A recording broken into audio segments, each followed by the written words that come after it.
গল্প আজুদাহা পর্ব সংখ্যা ৯।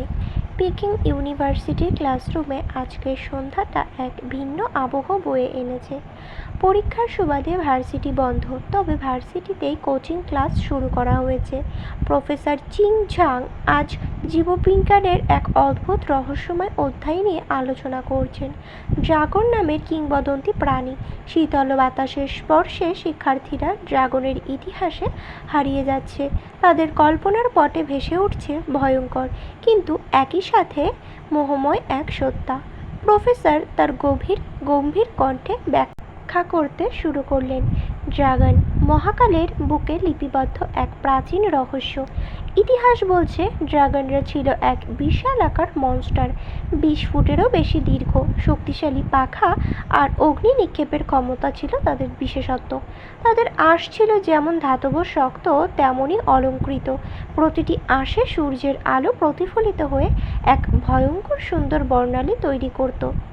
তারা বায়ুর স্রোতের মতোই উড়তে পারত, আর তাদের তীক্ষ্ণ নখর আর দাঁত ছিল যেন শানিত তলোয়ার। তবে সবচেয়ে ভয়ঙ্কর ছিল তাদের আগুন।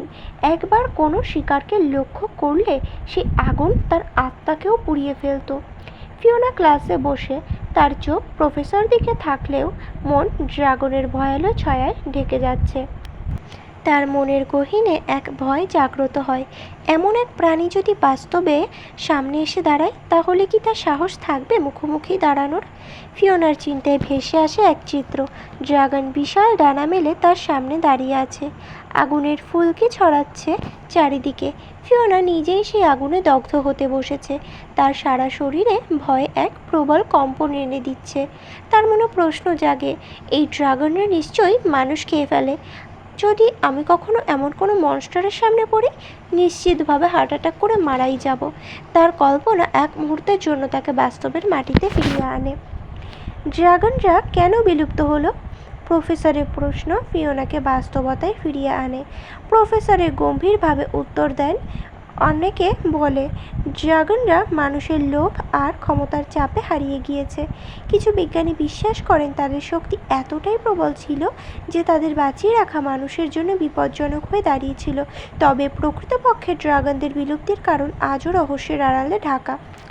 ফিওনার শরীর শিরশির করে ওঠে, তার ভেতরের সন্দেহ আরও গভীর হয়। তাহলে ড্রাগন কি এখনও কোথাও আছে? যদি আমি একদিন সত্যিকারের ড্রাগনের সামনে পড়ি, আমি কি বেঁচে ফিরব? ফিওনা আজ ক্লাস শেষ করে ভারী মেঘলা মনের সঙ্গে পিকিং ইউনিভার্সিটির সবুজ গলি ধরে একা একা হাঁটছে। তার মনে আজ একটা অস্থিরতা কাজ করছে। ড্রাগনের গোপন ইতিহাস তার চিন্তাধারার সাথে মিশে গেছে। সব কিছুতেই অনাকাঙ্ক্ষিত টানাপোড়েন। লিয়া ডরমিটরিতে ফিরে গেছে অনেক আগেই, আর লিনের বিশেষ কাজ থাকায় সে বাড়িতে চলে গেছে। ফিওনা নিজের মধ্যে অজানা অস্বস্তি নিয়ে একাই হাঁটছে। ঠিক তখনই হঠাৎ সামনে এসে দাঁড়ায় একজন। প্রথমে চমকে ওঠে ফিওনা। মনে হচ্ছিল কারোর উপস্থিতি আগে টের পায়নি, কিন্তু কয়েক সেকেন্ডের মধ্যেই চিনতে পারে সে। হাসপাতালে সেই পরিচিত চেহারা ডক্টর লিউ ঝান, ওয়াংলির নাতি। ফিওনার চোখে অবাকের ছাপ পড়ে। আপনি এখানে? ফিওনার কণ্ঠে বিস্ময়। ডক্টর লিউ ঝান হালকা হেসে উত্তর দিলেন, হ্যাঁ, এদিকেই যাচ্ছিলাম। হঠাৎ তোমাকে দেখে ভাবলাম একটু কথা বলি। ফিওনা কিঞ্চিত অপ্রস্তুত। আচ্ছা, মিস ঝাং কেমন আছেন? আজ সন্ধ্যায় ওনাকে দেখতে যাব ভাবছিলাম। উনি আগের থেকে অনেকটাই সুস্থ। লিউ ঝান একটু থেমে বললেন, তোমার কোনো আপত্তি না থাকলে বা সময় থাকলে চলো সামনের কফি শপে এক কাপ কফি খেয়ে নিই। ফিওনার মাথায় হঠাৎই জ্যাসপারের কথা মনে পড়ল। আজ সন্ধ্যায় তার সঙ্গে ল্যাবে যাওয়ার কথা। সে তাড়াতাড়ি মাথা ঝাঁকিয়ে বলল, সরি মিস্টার লি, আজ না, আরেকদিন খাবো, প্রমিস করছি। অন্যদিন ঠিক সময় দেব। আজ একটু বিশেষ কাজ রয়েছে। লিউ ঝান ফিওনার মৃদু হাসিতে সমাধান পেয়ে বিদায় জানালো। তবে ফিওনার লক্ষ্য করেনি দূর থেকে একজোড়া তীক্ষ্ণ চোখ তাদের দিকে সজাগ দৃষ্টিতে তাকিয়ে আছে। শপের সামনে দাঁড়িয়ে থাকা সাদা কাঠির কাজ ভেদ করে তাকিয়েছিল জ্যাসপার। তার গভীর সবুজ চোখে শীতল রাগ জমা হচ্ছে। মনে মনে জ্যাসপার নিজেকে বলে, এই মানবটা আবার কে? ফিওনার বয়ফ্রেন্ড নাকি? এত কাছাকাছি কেন? এইসব হিউম্যানদের মধ্যে কেবল আবেগ আর আবেগ। জ্যাসপার পুনরায় নিজের মনে প্রান্তর থেকে পর্যবেক্ষণ করতে থাকে, এক ধরনের ঠান্ডা বিশ্লেষণাত্মক ভাব নিয়ে। হিউম্যানরা কতটা নির্বোধ, তারা বিশ্বাস করে যে তারা সব কিছু বুঝতে পারে। এদিকে ফিওনা নিজের পথ ধরে এগিয়ে যায়, অজান্তেই সেই রহস্যময় তীক্ষ্ণ দৃষ্টি তার প্রতিটি পদক্ষেপ অনুসরণ করছে। ফিওনা হাঁটতে হাঁটতে হঠাৎ থেমে যায়। তার চোখে ধরা পড়ে সামনেই দাঁড়িয়ে থাকা সাদা রঙের গাড়িটি, যা তার জন্য একদমই অপরিচিত নয়। গাড়িটির শীতল মসৃণ শরীর আকাশে ঝুলে থাকা সাদা মেঘের মতো। ফিওনার মনে কোনো সন্দেহ থাকে না, এটাই জ্যাসপারের গাড়ি। মুহূর্তেই তার চিন্তাগুলো একত্রিত হয় আর তার পদক্ষেপ দ্রুত হয়ে যায়। গাড়ির জানলার সামনে এসে দাঁড়াতেই গাড়ির দরজা জাদুকীয়ভাবে খুলে যায়। জ্যাসপার ভেতরে অপেক্ষমান, সময়ের কোনো সীমা নেই তার জন্য। ফিওনা এক মুহূর্তও দেরি না করে গাড়িতে বসে পড়ে, তার মনে কৌতূহলের ঢেউ। কতক্ষণ ধরে এসেছেন? ফিওনার কণ্ঠে এক ধরনের অস্থিরতা, সে তার চিন্তার স্রোত নামাতে পারছে না। জ্যাসপার তার দৃষ্টিতে এক নিমেষে শক্ত করে তীক্ষ্ণ কণ্ঠে পাল্টা প্রশ্ন ছুড়ে দেয়, ছেলেটা কে ছিল? ফিওনা হকচকিয়ে যায়, কিন্তু দ্রুত উত্তর দেয়, ও উনি তো আমার গ্র্যান্ডপা চেনসিংয়ের partner grandson doctor Liu Zhan. Miss Zhang যে হাসপাতালে ভর্তি, উনি তার চিকিৎসা করছেন। জ্যাসপার নীরব থাকে, তার ঠোঁটের কোণে হালকা এক অবজ্ঞার রেখা। কোনো শব্দ না করে গাড়ির ইঞ্জিনে জীবন সঞ্চার করে সে, তার চোখ যেন সামনের রাস্তার দিকে। ফিওনা বুঝতে পারে না কি ঘটছে, কিন্তু তার মনে হয় কিছু একটা অনিশ্চিতভাবে বদলে যাচ্ছে। ফিওনা আবার প্রশ্ন করে, তার মানে আপনি অনেকক্ষণ ধরেই অপেক্ষা করছিলেন? জ্যাসপার ঠোঁটের কোণ দিয়ে এক ঠান্ডা হাসি দেয়, তার কণ্ঠে শীতল দৃঢ়তা ভেসে আসে। আমি কারোর জন্য অপেক্ষা করি না ফিওনা, সময় উল্টো আমার জন্য অপেক্ষা করে। ফিওনার হৃদয় তখনও বিড়বিড় করছে, চোখে অদ্ভুত বিস্ময়। জ্যাসপার ধীরে ধীরে তার মনে জড়িয়ে পড়া প্রশ্নগুলোকে আরও গভীরে ঠেলে দিচ্ছে, তবে তার চোখে আত্মবিশ্বাস, যা ফিওনাকে আরও বিভ্রান্ত করে। গাড়িটি মসৃণভাবে এসে থামে ফিওনার বাড়ির সামনে। রাতের আলোর নিচে সাদা দেওয়ালগুলো আরও স্ফটিকের মতো ঝকঝক করছে। ফিওনা গাড়ির জানলা দিয়ে তাকিয়ে দেখে তার বাড়ির চেনা চেহারা, কিন্তু তার মনে তখন একটাই প্রশ্ন ঘুরপাক খাচ্ছে, জ্যাসপার কীভাবে তার বাড়ির ঠিকানা জানলো? একবারও তো ফিওনা তাকে বলেনি। তার কপালে একটুখানি ভাঁজ পড়ে, সে চিন্তায় ডুবে থাকে, কিন্তু জ্যাসপার তার প্রতিটি চিন্তাকে সহজেই পড়ে ফেলতে পারে। তার মুখে এক ধরনের প্রশান্তি, কিন্তু সেই প্রশান্তির আড়ালে এক নিখুঁত শীতলতা। ভাবছো কিভাবে তোমার ঠিকানা জানলাম, তাই না? জ্যাসপার ঠোঁটের কোণে হালকা হাসি নিয়ে বলে ওঠে, কণ্ঠে অদ্ভুত এক আত্মবিশ্বাসের ধারা। মনে হলো পৃথিবীর সব কিছুই তার নখদর্পণে। মিস ফিওনা, আমি এখানে ল্যাব তৈরির কাজে এসেছি। চীনের প্রতিটি বড় বিজ্ঞানীর নামই আমার মুখস্থ, আর মিস্টার চেন সিংয়ের মতো বিখ্যাত বিজ্ঞানীর বাড়ি চিনব না, তা কি কখনো হয়? ফিওনা একটু হেসে ফেলে, মৃদু হলেও সেই হাসিতে কিছুটা অস্বস্তি মিশে থাকে। আপনি সবই জানেন, তাই না? ফিওনা একটু দ্বিধায় বলল, সব কিছুই যেন আপনার জানা। সব কিছু নয়, জ্যাসপার তার তীক্ষ্ণ দৃষ্টিতে তাকিয়ে বলল, কিছু কিছু জিনিসের জন্য আমার অপেক্ষা করতে হয়। ফিওনা তার কথার অর্থ পুরোপুরি বুঝতে পারে না, তবে মনে হয় এই লোকটা প্রতিটি মুহূর্তেই ধাঁধার মতো কিছু রেখে যায়। জ্যাসপার হঠাৎ প্রশ্ন করে, আচ্ছা, বাড়িতে এই মুহূর্তে কে কে আছে?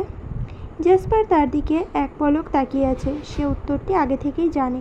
ফিওনার উত্তরের আগেই তার ঠোঁটের কোণে এক অদ্ভুত হাসি ফুটে ওঠে। আহ, কেউ নেই বললাম না? ফিওনার একটু হাসি নিয়ে বলে, গ্র্যান্ডপা লন্ডনে আর মিস ঝাং হাসপাতালে। আমরা সোজা ল্যাবে প্রবেশ করব, এতে কোনো সমস্যা হবে না। জ্যাসপার তখন আর কোনো কথা না বলে ফিওনার দিকে এক দৃষ্টিতে তাকিয়ে থাকে। তার চোখের ভেতরে ফিওনার সমস্ত কথা লুকানো, তার চোখ গভীরতা যা কোনো সাধারণ মানুষের পক্ষে বোঝা সম্ভব নয়। সে কেবল বলল, চলো, সময় অপচয় করার কোনো মানে নেই। তারপর ফিওনা দ্রুত সামনের পথ ধরে এগিয়ে যায়, আর জ্যাসপারও তার পেছনে সঙ্গ দেয়। তাদের দুজনের গন্তব্য একটাই, মিস্টার চেন সিংয়ের সেই গোপন ল্যাব। ল্যাবের সামনে এসে দাঁড়ালো দুজন। ফিওনা দ্রুততার সাথে কিপ্যাডে পাসকোড টাইপ করলো। মুহূর্তের মধ্যে স্বয়ংক্রিয় দরজাটি এক মৃদু শব্দে খুলে গেল। ফিওনার জ্যাসপারের একসাথে ধীরে ধীরে ল্যাবের ভিতরে প্রবেশ করলো। ভেতরে ঢুকতেই ফিওনার চোখের সামনে ধরা পড়ল তার পরিচিত সেই বিশাল রুম। সাদা দেয়ালগুলো থেকে প্রতিফলিত আলো গোটা পরিবেশটাকে এক ধরনের উজ্জ্বল মোলায়েম আভা দিয়েছে। চারপাশে সারি সারি দাঁড়িয়ে থাকা বৈজ্ঞানিক যন্ত্রপাতি, প্রতিটি যন্ত্র, প্রতিটি মেশিন নিখুঁতভাবে সাজানো, যেন এখানে এক মুহূর্তের জন্য বিশৃঙ্খলা ছিল না। এটা হলো মাইক্রোসেল ডিটেক্টর। ফিওনা একটার পর একটা যন্ত্রের দিকে ইঙ্গিত করতে থাকে। এটা দিয়ে কোষের পরিবর্তন দেখা হয়। আর ওটা হলো জেনেটিক এনহ্যান্সার, যা মূলত প্রাণীদের ডিএনএ পরীক্ষার জন্য তৈরি। ফিওনার প্রতিটি কথায় জ্যাসপার তার পাশে পায়চারি করে। তার হাতে একের পর এক যন্ত্রের ওপর দিয়ে যায়। সে প্রতিটি বস্তুকে স্পর্শ করে দেখে যাচ্ছে। সে দেখে প্রতিটি যন্ত্র নতুনের মতো ঝকঝক করছে, পরিষ্কার আর গোছানো। ঠিক তার করা কিছুদিন আগে সেই ধ্বংসযজ্ঞের কোনো চিহ্নই নেই। জ্যাসপারের ঠোঁটে এক বিদ্রুপাত্মক হাসি ফুটে ওঠে। সে স্মরণ করে সেই দিনের সেই প্রলয়, যখন তার অগ্নিদৃষ্টিতে এই গোটা ল্যাব ছাই হয়ে গিয়েছিল, যন্ত্রপাতি গুঁড়িয়ে কাঁচ ভেঙে তছনছ হয়ে গিয়েছিল। আর আজ আবার সব কিছু নতুন করে গোছানো। হাসি চাপতে পারল না জ্যাসপার। তার ঠোঁটের কোণে বিদ্রুপ জমে উঠল।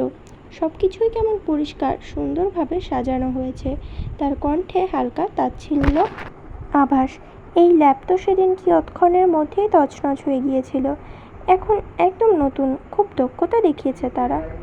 ফিওনা তার দিকে কৌতূহলী চোখে তাকায়। আপনি কি কিছু বললেন? কিছু না মিস, শুধু ভাবছি মানুষ জিনিস মেরামত করতে খুবই দক্ষ, কিন্তু সম্পর্ক মেরামতের সময় তারা তেমন সফল হয় না। তার কণ্ঠের শীতলতা ফিওনার মনে আরও কৌতূহল তৈরি করে, কিন্তু সে কিছু জিজ্ঞেস না করেই একপাশে সরে দাঁড়ায়।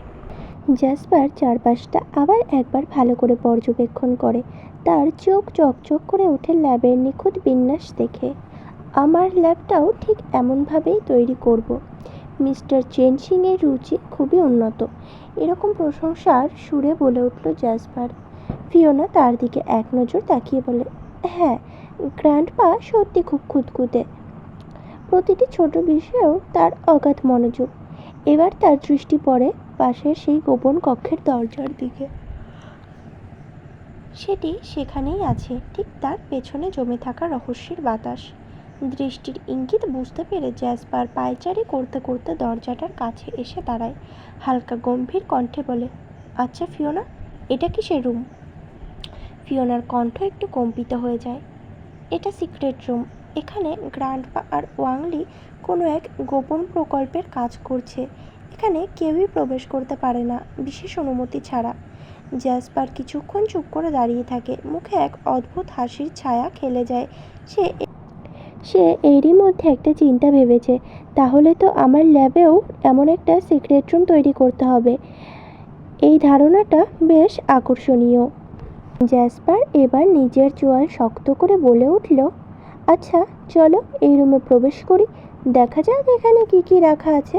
এটাও দেখে নেওয়া উচিত। ফিওনা দ্রুত মাথা নেড়ে বলল, না, এটা তো নিষিদ্ধ। গ্র্যান্ডপা অনুমতি ছাড়া কাউকেই এখানে ঢুকতে দেন না, আমাকেও না। জ্যাসপার তার গাঢ় চোখে এক ঝলক বিদ্রুপের হাসি আনলো। ফিওনা, তুমি এতটাই বোকা, এটা জানো না যে এই পৃথিবীতে যা কিছু নিষিদ্ধ তা আরও বেশি আকর্ষণীয় হয়ে ওঠে? তার কথার মধ্যে ছিল এক অধরনের তীক্ষ্ণতা, যা ফিওনার গভীরে কাঁপন তুলল।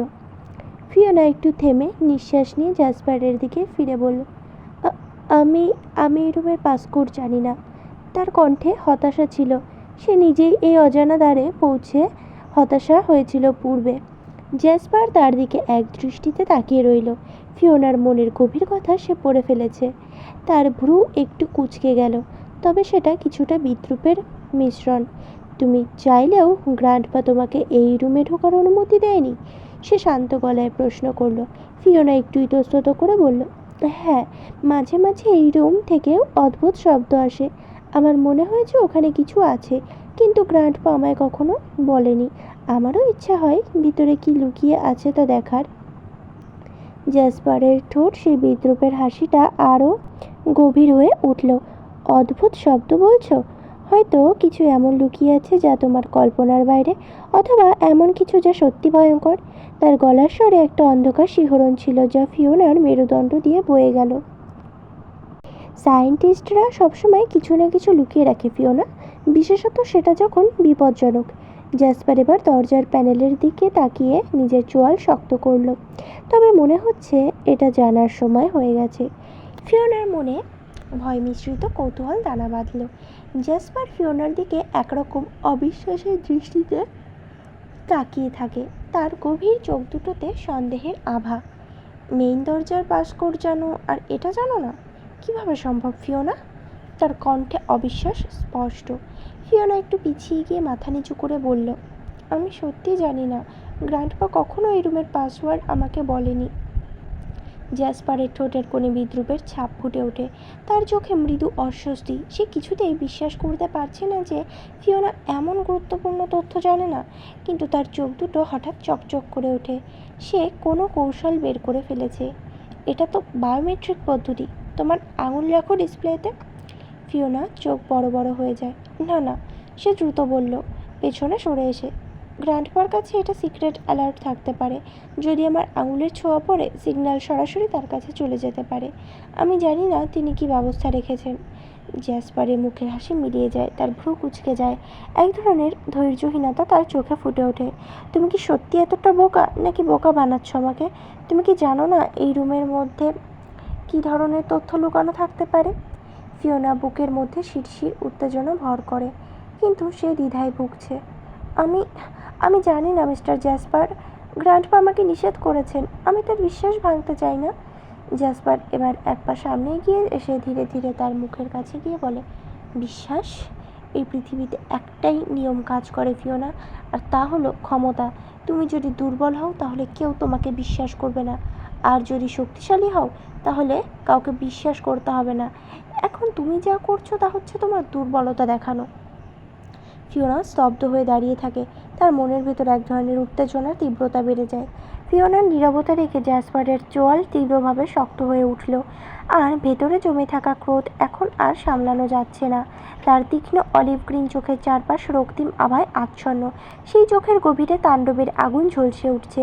তার নাকের ডগা রাগে লাল হয়ে উঠেছে, আর মুখের সেই সাধারণ সৌন্দর্য এখন কোনো পৈশাচিক রূপ ধারণ করেছে। সে এক মুহূর্ত দেরি না করেই কড়া স্বরে বলে উঠল, ফিওনা, আমি বলছি তোমাকে এই দরজাটা খোলো এক্ষুনি। ফিওনা স্তম্ভিত হয়ে দাঁড়িয়ে থাকে। তার চোখগুলো বিস্ময়ে বড় বড় হয়ে যায়। জ্যাসপারের আচরণে সে সম্পূর্ণ হতভম্ব হয়ে গেছে। জ্যাসপারকে এমন অবস্থায় সে কখনো দেখেনি। এই ঠান্ডা দৃঢ় প্রতিজ্ঞ মানুষটি এইভাবে কি করে তার উপর এত রেগে যায়? তার অবাক দৃষ্টি এখন জ্যাসপারের ওপর স্থির হয়ে আছে। কোনো সাড়া শব্দ না পেয়ে জ্যাসপার এক মুহূর্ত দেরি না করেই ফিওনার হাত শক্ত করে চেপে ধরে। হঠাৎ করেই এক প্রবল টানে তাকে দরজার ডিসপ্লের সামনে নিয়ে গেল। মনে হলো কোনো দুর্বল পুতুলকে টেনে আনা হচ্ছে। ফিওনার মুখে যন্ত্রণার ছাপ ফুটে ওঠে, কিন্তু জ্যাসপারের মুখে কোনো দয়া বা অনুশোচনা নেই। ছাড়ুন আমাকে জ্যাসপার, আমার লাগছে। ফিওনার কণ্ঠে ব্যথা ফুটে ওঠে, কিন্তু তাতে কোনো কাজ হয় না। জ্যাসপার জোর করে ফিওনার বুড়ো আঙুলটা ডিসপ্লেতে চেপে ধরে। প্রথমে ডান হাত, তারপর বাম হাত, কিন্তু প্রত্যেকবার ডিসপ্লেতে ভেসে ওঠে একটাই বার্তা, পাসওয়ার্ড ডিনাইড। সেই বার্তা দেখে জ্যাসপারের চোয়াল আরও কঠোর হয়ে ওঠে। তার মুখের ভেতরে ক্রোধের ঢেউ আছড়ে পড়ে। ফিওনা হাত ছাড়ানোর চেষ্টা করে, কিন্তু তার শক্তি এতটাই কম যে জ্যাসপারের হাতে বন্দি হয়ে যায়। ছাড়ুন আমাকে জ্যাসপার, বলছি আমার খুব লাগছে। ফিওনার কণ্ঠে কাতরতা স্পষ্ট।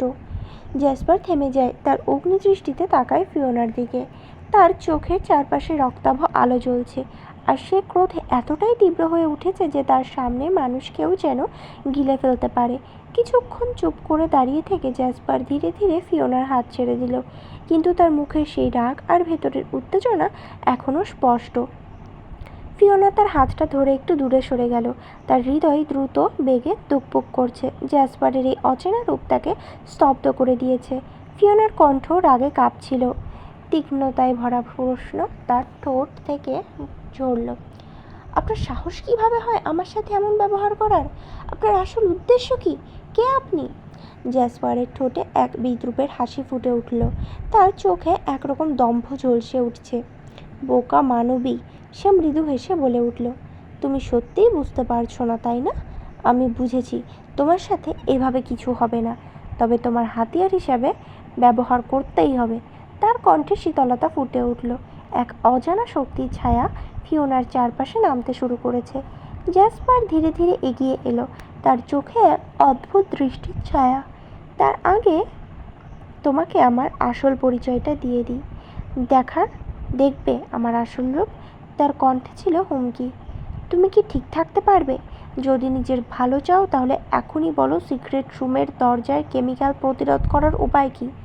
ফিওনার চোখে ভয়ে বড় হয়ে গেল, তার সারা শরীর আতঙ্কে জমে গেল, কিন্তু সে মুখ শক্ত করে জবাব দিল, আমি কিচ্ছু জানি না, প্লিজ এখান থেকে বেরিয়ে যান। জ্যাসপারের মুখ এক মুহূর্তের জন্য পাথরের মতো কঠিন হয়ে গেল, তার চোখে আগুনের ঝলকানি ফুটে উঠল। ঠিক আছে, সে শীতল গলায় বলল, তাহলে দেখো আমি কি করতে পারি। ফিওনা ভয় আর বিস্ময়ে স্থির হয়ে দাঁড়িয়ে রইল যখন সে দেখল জ্যাসপারের সারা শরীর এক অদ্ভুত শক্তির ঢেউয়ে আচ্ছন্ন হয়ে যাচ্ছে, তার গায়ের রং পাল্টাতে শুরু করলো, আর এক প্রবল শক্তির ঝড় তাকে চারপাশ থেকে ঘিরে ধরল। তার পেশিগুলো ফুলে উঠল, তার চোখের রং বদলে এক তীব্র লালাভ আভায় রূপান্তরিত হলো, তার শরীরের প্রতিটি অংশ এক অমানবিক পরিবর্তন ঘটতে শুরু করলো। তাকে আর মানুষ বলা যায় না, সে এখন এক প্রাচীন ভয়ঙ্কর ড্রাগনের রূপ ধারণ করছে। ফিওনার পা থেকে মাথা পর্যন্ত আতঙ্ক ছড়িয়ে গেল, সে ধীরে ধীরে পেছাতে লাগলো, কিন্তু তার চোখের সামনে ভয়ানক দৃশ্য থেকে চোখ সরাতে পারল না। জ্যাসপার এখন সম্পূর্ণরূপে ড্রাগন হয়ে উঠেছে, তার লম্বা ডানা দুটো ছড়িয়ে আছে তার মুকুটের মতো মাথা, সেই বিশাল চোয়াল আর তার দেহের চারপাশে ঘুরে বেড়ানো আগুনের শিখা, সবই ছিল এমন কিছু যা ফিওনার কল্পনাতেও আসেনি। এবার বুঝলে তুমি কার সাথে কথা বলছো? জ্যাসপারের ড্রাগনের মতো গম্ভীর ভয়ানক কণ্ঠ ফিওনার কানে প্রবেশ করলো। তুমি বেছে নাও ফিওনা, দরজা খুলবে নাকি আমার আসল শক্তির স্বাদ পাবে। মুহূর্তের মধ্যেই ফিওনার শরীর অসাড় হয়ে গেল, বিশাল চেহারা ড্রাগন যে উচ্চতা 20 ফুট তার সামনে দাঁড়িয়েছিল, তার বিশাল ডানা ছড়িয়ে আছে, সেগুলো বনভূমির অংশ, সবুজ রঙের শরীর অরণ্যের গহনে লুকিয়ে থাকা গাছের রঙকে ধূসর করছে, চোখ দুটি অলিভ গ্রিন, মর্মান্তিকভাবে উজ্জ্বল, অন্ধকারে দীপ্তিময় উজ্জ্বলতার এক অশুভ দিক, লেজটি সাপের মতো সরু আর ক্ষিপ্র, ধারালো নখগুলো শত্রুর জন্য একটি ভয়ঙ্কর প্রতীক হয়ে দাঁড়িয়েছিল। ল্যাবটির বিশাল উচ্চতার কারণে সেখানে তার নিজস্ব রূপে ফিরে আসা জ্যাসপারের জন্য তেমন সমস্যা হয়নি। জ্যাসপারের ড্রাগন রূপের বিশালতা এক মর্মভেদী বাস্তবতার অভিজ্ঞতা এনে দিল, যা ফিওনার মনকে পুরোপুরি আচ্ছন্ন করে ফেলল। ভয়ের এক শীতল ঢেউ তার শরীর জুড়ে ছড়িয়ে পড়ল। কিভাবে সম্ভব? এমন কিছু কি সত্যি? জ্যাসপারের গভীর কণ্ঠ ফিওনার কানে বেজে উঠল। তুমি কি বুঝতে পারছো ফিওনা? আমি আর তোমার পরিচিত জ্যাসপার নই, আমি তোমার সামনে দাঁড়িয়েছি ড্রাগন প্রিন্স জ্যাসপার অরিজিন। ফিওনার মনে হচ্ছিল সব কিছু থেমে গেছে, তার মন শুধু একটাই চিন্তায় ভরে গেছে, এই অদ্ভুত প্রাণী যে রূপে এখন সে তাকিয়ে আছে সে সত্যি কি এটা নাকি কোনো মতিভ্রম? ভয়ের কারণে তার হাত পা স্থির হয়ে গেল, সারা শরীর বরফ হয়ে গেল, তার জ্ঞান কিছুটা অন্ধকারে চলে যেতে লাগলো। না, সে মনে মনে চিৎকার করতে চাইছিল, কিন্তু কিছুই করতে পারল না। শেষ পর্যন্ত তার চোখের সামনে সব কিছু কালো হয়ে গেল আর সে জ্ঞান হারালো। জ্যাসপার এখন ড্রাগনের রূপ ধারণ করে তার শক্তি আর প্রতিশ্রুতি নিয়ে সেই গোপন রুমের দিকে তাকালো। ফিওনার অজ্ঞান হয়ে যাওয়ার সাথে সাথে জ্যাসপার ধীরে ধীরে নিজের মানব রূপে ফিরে আসে, তার শক্তিশালী ড্রাগনের চেহারার উজ্জ্বলতা ম্লান হয়ে যায়, আর বদলে আসে একটি পরিচিত কিন্তু চেহারার সৌন্দর্যে তীব্র বিরক্তির ছাপ। উফ! সে নিঃশ্বাস ফেলে বলে ওঠে, এই মানব জাতি কেন এত দুর্বল? তাদের সুরক্ষিত রাখতে সক্ষম এমনকি একজনেরও শক্তি নেই। দরজার পাশে দাঁড়িয়ে সে ফিওনার দেহের দিকে তাকালো, হতাশা আর তাচ্ছিল্য তার চোখে। কিভাবে সম্ভব? তোমাদের জ্ঞান, তোমাদের সমৃদ্ধ, এগুলো কিসের কাজ যদি এত সামান্য কারণে তোমরা ভয় পেয়ে অজ্ঞান হয়ে যাও? অর্থহীনভাবে তার মাথা ঝাঁকিয়ে দেয়। সে ভেবেছিল মানবজাতির শক্তির খোঁজে এসে কিছু আলোকিত দৃষ্টি পাবে, কিন্তু এখানে এসে তার প্রত্যাশা বিপরীত প্রান্তে ঠেকে গেছে। তবে অপেক্ষা করো, সে অদ্ভুত এক হাসি মুখে এনে বলে, এটা তো কেবল শুরু, আমি তোমার জন্য আরও চ্যালেঞ্জ নিয়ে আসবো। জ্যাসপার ধীর পায়ে ফিওনাকে কাঁধে তুলে নেয়, তার শক্তিশালী বাহু ঘিরে থাকে তাকে অপার বিশ্বাসের এক আবেগ। ফিওনার মুখ মাথাটি ঝুঁকে আছে, অজ্ঞান অবসন্নতা তার মুখাবয়বে, তার দীর্ঘ বাদামি চুলগুলো জ্যাসপারের পিঠে ঝুলে পড়ে এক ধরনের কোমল আচ্ছাদনে। ল্যাবের রহস্যময় পরিবেশে জ্যাসপারের মনোযোগ গাঢ় সংকল্পের দিকে ফিরিয়ে নেয়। সে একপাশে একটি কম্পিউটার স্ক্রিনের দিকে তাকিয়ে দ্রুত কয়েকটি কিপ্যাডে আঙুল চালাতে শুরু করে। তার প্রতি অঙ্গভঙ্গি একটি সংকেত বহন করে। Mister Chen Sing. সে টাইপ করতে থাকে, প্রতিটি অক্ষরে ভবিষ্যতের পাণ্ডুলিপি রচনা করছে। আমি আপনার একমাত্র আদরের নাতনি এলিসান ফিওনাকে আমার সাথে করে নিয়ে গেলাম। আমার ভাই অ্যাথিরিয়নকে যেদিন মুক্ত করবেন, সেদিন আমার নিজের একমাত্র নাতনিকে দেখতে পারবেন। আর যদি অ্যাথিরিয়নের আর বিন্দু মাত্র ক্ষতি হয়, তাহলে ফিওনার কি অবসাদ হবে আপনি স্বপ্নেও কল্পনা করতে পারবেন না। সবশেষে আমার ইমেল আইডি দিয়ে গেলাম, আমার সাথে যোগাযোগ করবেন। ল্যাবের সাইফার আর সিক্রেটসের মাঝে জ্যাসপার তার কাজ সম্পন্ন করে। এত লিখিত বার্তার শেষে সে নিশ্চিত করে যে প্রয়োজন হলে সবকিছু উল্টে দেওয়ার জন্য প্রস্তুত। এই লড়াইয়ের মাঝে ফিওনাকে তার বাহুতে নিয়ে বয়ে চলা তারই এক অঙ্গ। জ্যাসপার ফিওনাকে কাঁধে নিয়ে ল্যাবের প্রবেশদ্বার অতিক্রম করে। তার পা জোড়া একাত্ম হয়ে গেছে এই অন্ধকার জগতে, যেখানে বিজ্ঞান আর রহস্যের অবিরাম তাপ আবহাওয়ার মতো ঘিরে রেখেছে। চাঁদ আলো ফোটাতে ব্যর্থ, তবে তার ভিতরে ধূসর সমুদ্রের অন্তর্নিহিত গোপনীয়তা আবিষ্কারের সংকল্প। ফিওনাকে পাজায় তুলতে জ্যাসপারের শক্তি তার রক্তনালীতে রক্তের মতো প্রবাহিত হয়। অজ্ঞান অবস্থায় ফিওনার দেহটি পেশিশক্তির অভাব ভোগ করছে, অথচ তার সৌন্দর্য সেই ঘরানার আলো। জ্যাসপার ফিওনাকে গাড়ির আসনে বসিয়ে রাখে। তার কোমল মুখটি শিশির বিন্দুর মতো করে ঝরে পড়ছে। যখন সে ড্রাইভিং সিটে বসে, তার অলিভ গ্রিন চোখের অভিব্যক্তি হয়ে ওঠে অন্তর্গত যুদ্ধের সাক্ষী। সে ফিওনাকে কয়েক মুহূর্তের জন্য নিবিড়ভাবে দেখে সময় থেমে যায়। তার গাঢ় চিন্তাভাবনা জ্যাসপার বুঝতে পারে ফিওনার জীবন এখন তার হাতে, আর অ্যাথিরিয়নের মুক্তি ফিওনার হাতে। গাড়ি স্টার্ট দেওয়ার জন্য জ্যাসপার গভীর নিঃশ্বাস নিয়ে তাতে চাপ দেয়। ইঞ্জিনের গর্জন গভীর অরণ্যের গর্জনের মতো। সে অন্ধকারের সাথে সাহসী পাড়ি জমাতে চায়। ফিওনার অজ্ঞান দেহটি নিরাপদে বসে আছে। সে এখন এক বিপদগ্রস্ত চিত্র। অন্ধকার পথ ধরে গাড়ি চলতে থাকে, যেখানে প্রতিটি পাকা ঘনিষ্ঠ মনে করিয়ে দেয় নতুন অধ্যায়ের কথা। জ্যাসপারের অঙ্গীকার ফিওনাকে বন্দি করা, তার অজানা পথে নিয়ে যাওয়া, যেখানে এক নতুন বন্দি জীবন, এক নতুন লক্ষ্য তাকে অপেক্ষা করছে। আজকের পর্বটা কেমন হয়েছে অবশ্যই 2-1 লাইনে কমেন্ট করে জানাবেন। আশা করি যারা নীরব পাঠক তারা ও মনের অব্যক্ত জানাবেন।